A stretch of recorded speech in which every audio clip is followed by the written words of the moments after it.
Concerns are growing among doctors and patients about barriers for COVID-19 vaccines as we head into the fall, typically considered a high-risk season for illnesses. Ongoing discussions from the Advisory Committee on Immunization Practices and the Department of Health and Human Services paint an unclear picture of where we go next. Our Caitlin Ashbaugh joins us now live in Greenville to explain where things stand. Caitlin?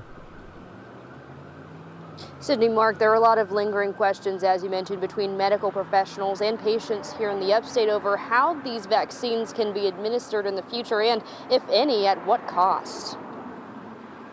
The incoming vaccines are meant to cover a common strain of the COVID-19 virus, approved for adults over 65 and those with at least one medical condition. Easy answer. It's not a one-size-fits-all approach.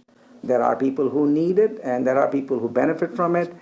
And I also believe that, if it's a person's choice, they should be able to pick a vaccine to be taken as much as they can decline it. But ongoing discussions on the federal level paint an unclear picture of where to go next, just a few weeks before the high-risk season is underway. Till then, it's kind of up in the air because there is no official ACIP recommendation for this particular vaccine itself. State pharmacy laws currently govern who can and cannot provide immunizations. For example, CBS tells us South Carolina falls under the 40 states where a patient can get a vaccine without a prescription.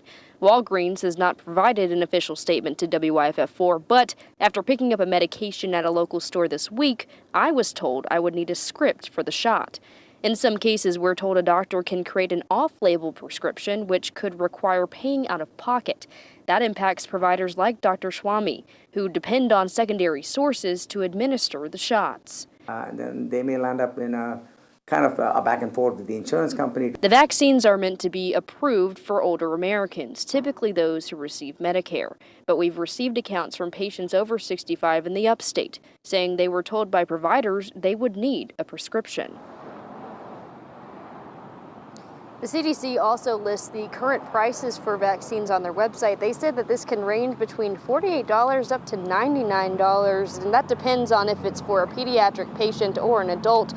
We also talked to Dr. Swamy. He said that he's been tuning into the ACIP meetings, and after that ongoing discussion earlier this month, he said that they are going to have another scheduled for later this month. He's hopeful that it'll create some clear recommendations on where we go in the fall with these vaccines, but for now, he says that it's up in the air. Reporting in Greenville, Caitlin Ashbaugh, WYFF News 4.